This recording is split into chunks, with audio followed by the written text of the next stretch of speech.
Yo, YouTube, welcome back. Today we are doing a bit of reflecting on the past season, Season 7 of Apex Legends, and a bit of a look ahead into what the future of Season 8 may hold for us, and what the year 2021 in general could mean for Apex, and what I would like to see. On top of this, we are going to touch base on a lot of various topics in Apex Legends, and what I think still needs to be improved upon. In some ways, this is my mini review of Apex Legends in its current state. There's a lot of things Respawn did right with Season 7, but there is also some things that are still lacking, and I will share my thoughts on those items as well. It's wild that Apex has been out for nearly 2 years now, and for me, that time has absolutely flown by. I can't believe it. As always, if you like this video, hit that like button, and we do stream on Twitch nearly daily, so stop by and we can talk and answer any questions you may have live on stream. Links are in the description down below, and I appreciate your support. Let's start off with a few of the positives this season. First up is the new legend addition to the game, Horizon. Horizon has been a great addition, and honestly, the first new legend we have ever had that is a powerhouse to play. Previous legends such as Rampart, Loba, Revenant, Crypto have all fallen fairly flat at their launches.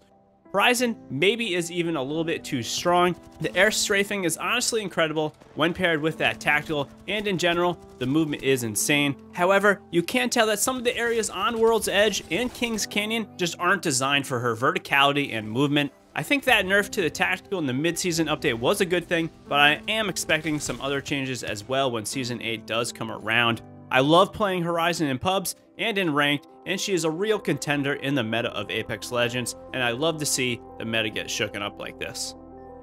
Next is the addition of the new map Olympus, probably the most anticipated thing to come out since the addition of World's Edge over a year ago now. Also, I love this new map. Honestly, for me, it feels a lot better to play on pubs than both World's Edge and Kings Canyon. Kings Canyon just feels disjointed at this point and doesn't flow well anymore, probably because a quarter of the map is missing. Olympus' size is refreshing, and its art style is something new and interesting that could lead to a lot of cool things to come down the road in the future of Apex Legends. I do feel though, as some of the huge open areas are a little bit too easy to third party, but I guess in general that is just Apex, it's really easy to third party. At the end of Season 6, I knew Respawn had to make a huge change or addition to the game, and I think this 1-2 combo of Horizon and Olympus was exactly what the game needed to keep my attention.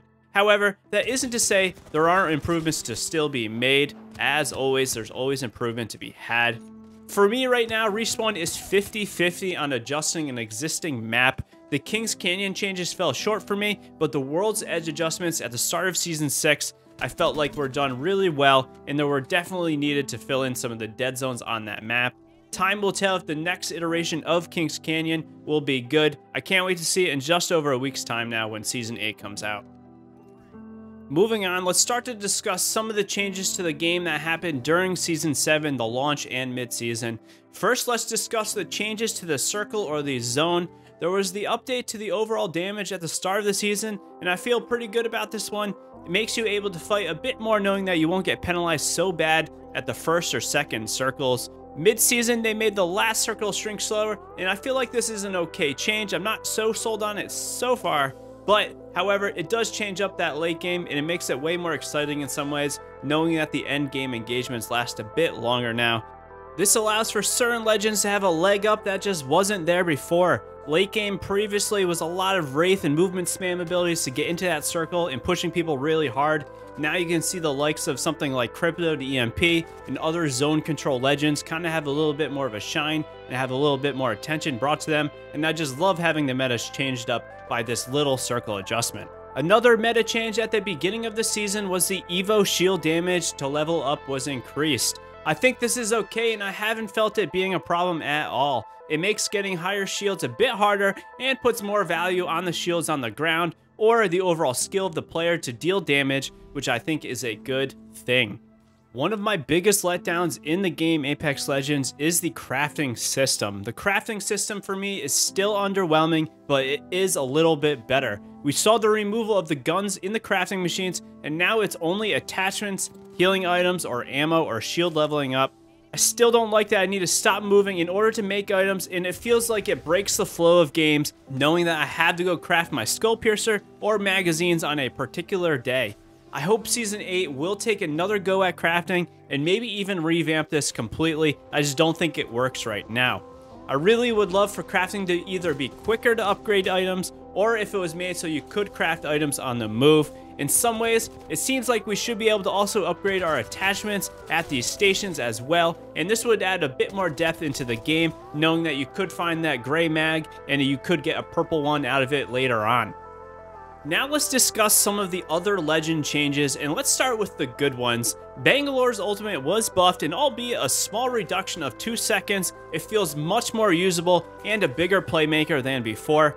This was a welcome change to one of the most forgotten legends in the game. I really hope Bangalore gets some time to shine in 2021. I think it's way overdue. Next was Octane's passive healing buff. This might be one of the biggest changes for this legend.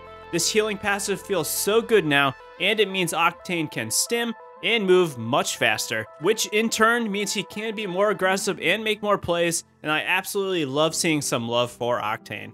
Loba had a fairly huge buff of the ammo being pulled from the ultimate that is now unlimited. This honestly is just amazing and makes looting and getting ammo that is elusive late game or even early game much better. Really digging this change, and a slight buff to her bracelet I think would put her in a perfect spot for me. And it's not really a buff, but a side note for me is that Crypto has really come into full force 5 seasons later. He didn't really have any changes, but for some reason, he just seems to be a way more popular legend now. I think people are starting to finally figure out Crypto, and I love to see it.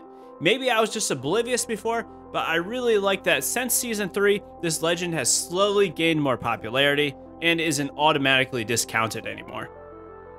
Now let's talk about some of the bad or lackluster items. There honestly isn't much, but for starters, Rampart is still an underwhelming and needs a fairly large buff. Movement is life in Apex, and Rampart is honestly all about the opposite. She has her moments, but her turret having slow movement or the ability to 360 rotate on it would be a huge start for her. Also, I think the barriers just need to activate quicker for them to be more useful. I can't wait to see what they do with her in Season 8. She might be a very good legend in a couple weeks here, so time will tell.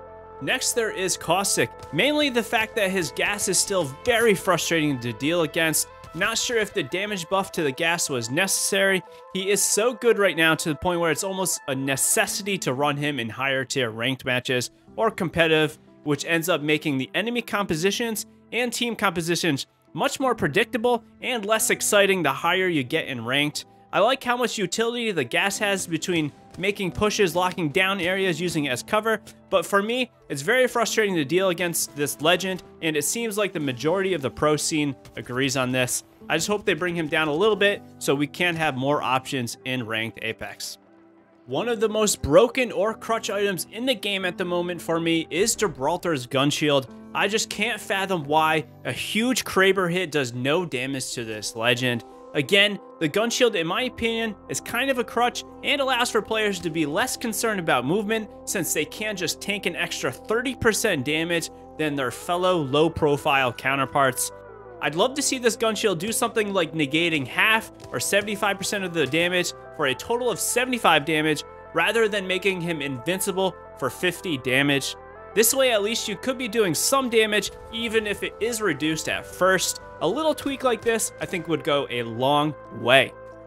Other than these few items, it's crazy how good and viable most legends are in Apex. It's crazy that 13 or 14 of the current 15 legends can be very good depending on the player, and it's pretty rare for a game to be able to stay this balanced with this many legends. It did take a long time for us to get here, but we are finally here. I hope Respawn keeps refining and tweaking those that need adjustments. I absolutely love the different experiences in-game with each legend and that they can bring. This is one of, if not Apex's most unique trait, and I hope they continue to embrace this in the future. Now let's discuss some of the overall weapons in Apex, and honestly, I feel almost the same about the weaponry as I do about the legends. It's pretty balanced for the most part. The good for me, the R99 came back to the floor and it feels great. The Prowler went into the care package, which I was somewhat okay with, if not a little disappointed. I am hoping it comes back to the floor and we have the trinity of SMGs, the R99, the Prowler, and the Volt to choose from. This would be awesome. Sorry, Alternator, you just don't cut it for me. The bad for me really is just the Hemlock and how broken it was or is a little bit still. I do like that it has seen some use though, because it was absolute trash when Apex Legends first launched 2 years ago. If the Hemlock was nerfed a bit more or a bit earlier, I think the meta would have been thriving a bit more and a lot more variety in the mid-range category would have been used. The Hemlock is still honestly insane though, and I feel like it needs another little nerf for me. I'm not quite sure what, maybe the recoil a little bit, time will tell. Other future changes I am hoping for 2021 is some adjustment to the attachments. They've been the same pretty much throughout, with one or two maybe coming in and out of the game, and the shotgun meta I really want to get switched up. Maybe bring back the PK to the floor or just do something else to them. The Massive had a slight nerf, and I think that was an okay change. It doesn't feel like you can main this weapon as much as you used to be able to do, and I think for the most part, it's more of a secondary weapon now, and I think that feels great. It feels like the Massive spam has been going on for a while now though, and I really just want this to be changed. I don't want it to go away necessarily, but let's do something different. I was kind of hoping we would have got a new shotgun before this new AR or sniper rifle, the 3030. Otherwise, I feel the guns are in a great spot overall. Almost everything feels usable, and it is nice to have so many choices. I can't wait for the 3030 to come into play. I am curious to see how it will perform, as I think it could be one of the next big clip makers if it functions the way I think it is gonna function. Let's start talking about the battle pass and the cosmetics. Overall, the feeling for the battle for me is just kinda meh. And forgive me as we do start to get into a bit more of a negative subject, but I feel as a fan and a critique of the game, I do need to point out a few things that are bothering me. Skins are okay in my eyes. I love the R99 skin, it's definitely the highlight. However, the rest of the battle passes for me just haven't been cutting it.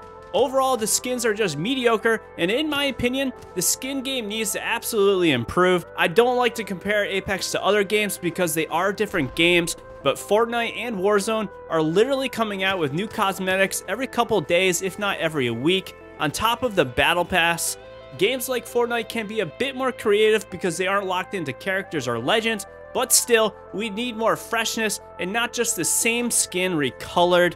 I pretty much don't care about any of the purple or lower skins, only the gold ones, which is sad because 95% of the items in Apex packs are pointless, and this hurts me to say. This brings me to the fact that they need to be giving us more packs in some ways. The longer the game goes on, the more items there are to unlock. Every season has a new legend with an absorbent amount of gray to blue unlocks that nearly no one looks at or cares about. I don't care about collecting everything in the game, but it also sucks just getting 2 gray quips with a blue weapon skin that I won't ever use or ever look at. There does need to be lower tier items, of course, but at the moment, there's just too many items to unlock and it's oversaturated. This also brings me to the fact that us level 500s, the most dedicated player base that are playing it the most, are literally capped to never get a pack unless it's from an event or a battle pass or we are buying them. This also just feels terrible and isn't rewarding as a hardcore or dedicated player. Don't even get me going on heirlooms. I have played every season to the fullest, maxed out every season, have gotten all the packs, max level, all season quests done, and still no heirloom on approximately 440 or so open packs. I only ever bought packs once, and that was this past holiday season to reward myself for a successful month on YouTube, to finally treat myself. I do feel as though if you hit level 500, you should just be rewarded with one. The only for sure bet is to open 500 packs to get a guaranteed heirloom, which it looks like I am going to have to wait for. At this rate, if I was to buy packs to buy the heirlooms, and if I wanted them all, I would need to spend about 450 US dollars for one heirloom, or a total whopping $3,600 for all of the heirlooms. And I get it, you can't really change the value of them now, or it devalues what others have put in to get something, but it isn't right here, and it's just going to get worse as more heirlooms come out. Oh, and in case you wanted a comparison of what you could do with $3,600, you could buy 55 full-priced $65 games. That is absolutely insane that you could play 55 different games or just get 8 little cosmetic items in a game. It is a crazy world we live in. Moving on from that though, Let's talk about clubs briefly, and there isn't much to say about them because honestly, they seem so disjointed, and I honestly don't even see the purpose of them. Hopefully they get explained or expanded upon because they are pretty much just a friends list, but it caps at 30 members. I would love to see and create clubs for this community, but I simply can't do it because it caps at such few members. I'd love to see extra incentives and perks for joining and creating clubs. On a side note, and an awesome thing, Season 7 saw the integration of Steam, which is incredible, more players, and way more stable than Origin. More players is always a good thing. Now we just need to get Switch on Apex, and it will nearly be complete. I'm looking at you, mobile players, maybe someday. The mid-season event, Fight Night. I thought the limited time mode with the airdrops and care packages was a fun thing to try out. Curious to see if they will bring it back in any format. The new POI, the ring, I'm not really a big fan of. In my opinion, it kind of destroys the flow of games, knowing a team can't just rat in the ring while a third party comes in and forces you to fight them. You could be in an intense fight and the team just gets a free getaway by jumping in. It just doesn't seem right. Skins and cosmetics were great though. I really love these. Of course, they were locked behind that separate paywall and weren't in the battle pass, which is a little bit annoying, of course, to see. I do like the Gibraltar heirloom. I think it's pretty cool, and this event seemed to be a bit more well received than past cosmetics, which is a good thing. We are trending upwards. Overall and otherwise, this mid-season event really had very few changes to the overall meta and left things pretty much the same. The Hemlock had a little bit of nerf, but I still don't think it was quite enough, and we might be seeing a little bit more of a nerf to this in the future. Next up, we have skill-based matchmaking, or SBMM, and I'm going to be honest, this is one of, if not my biggest gripe with the game. As someone who isn't a pro player, but is maybe a bit more of a in-between average and a pro, slightly above average, this absolutely sucks when I'm playing with new players and friends, and is honestly my biggest concern about doing pubs with both my YouTube subscribers and Twitch followers. Maybe I'm old, but it's pretty rough trying to play some of the casual games right now when nearly every opponent has way more time into the game than me, a guy who can't play all day and every day. And don't get me wrong, I still play a lot. The whole purpose of skill-based matchmaking is generally to entice new players, and I just don't see how it does this, especially when I try to play with a few of my friends who are newer to the game or really just don't play that often, and we are getting thrown in against people with 50,000 kills on characters. It's absolutely nuts. I can't even really carry them because it isn't taking my skill and their skill into account, or so it seems, because if it was, then I should be able to win the majority of my one-on-one fights, and honestly for me it's like a 50-50 coin flip when I go into a fight. I really just don't know. I don't think skill-based matchmaking should be gone, but I think it needs to be toned down a lot. Maybe I underestimate my skill, or maybe there's just no one else for those really hardcore Apex players to play against and I'm just being thrown into it. I don't know. Either way, it just doesn't feel right now. But regardless, it needs to take into account for the team composition, and it just isn't doing this. It's easy to just say get good, but it isn't clear and as simple as this. So my big thing with 2021, and this is going to start a line of 2021 requests that I have, is to tone down the skill-based matchmaking and really be able to make me just play a little bit more casual. I would love to do that so I can play with more of my friends and play with my subscribers, you guys that are watching this video. I really want to do it, but it just feels kind of impossible right now. A few other requests looking forward to 2021, Season 8, 9, 10, and 11. That's probably what we're getting. The game needs to be way more stable. I crashed 2 times yesterday just on console, which is crazy. It's just console usually always works. And you computer fellows that are playing on PC, I feel for you. Those never-ending crashes lately have been extremely frustrating, and it's just completely unacceptable, especially when these ranked players are playing for a lot of money to get into matches and they're having crashes. It's crazy. Other things I want some new adjustments to the ranked Apex Legends and better support. The current system feels good, but I do feel like they could push this much farther. I want to see maybe a little bit more ranks, more rewards, more ways to incentivize people to play ranked, and more kind of spread out diversity of who you're playing against. Feels really weird sometimes to hopping into like a platinum game and I'm playing someone that has Diamond 1 about to be Masters. Just doesn't quite feel right. Moving on from this though, I want to see more Legends that actually are switching up the meta in different ways that we haven't seen. And I want to see more lore and story integration into Apex Legends. Some of the best lore in any game I have ever played is in Apex, but we only get a few minutes at the start of seasons and in the middle of seasons, and I want to see much, much more than 10 minutes a season every 3 months. It just isn't enough in my book. And the story and the comic stuff that we're getting in game is nice, but I really would love to see it in video format. Tell me I'm old, maybe I can't read, I don't know. I just wanted to see it in video format, so it is a little bit more enticing and a little bit more interesting to watch. So what do you think of Apex right now? Did I miss anything? Let me know in the comments down below. Overall, I think Apex is in a better spot now than it was during Season 6 or even Season 5, but I still hope Respawn puts a bit more love into the lore and cosmetics of Apex. I'm always looking forward to the future, and in a lot of ways, I think Apex Legends is just getting started. If you want to discuss anything about Apex Legends Season 8 or gaming in general, hop into our Discord server or a Twitch stream and let's chat. Links are all down below. Be sure to hit that like button, subscribe to the channel for more Apex content, and I'll see you on Kings Canyon when Season 8 launches. Have a great day. Peace out.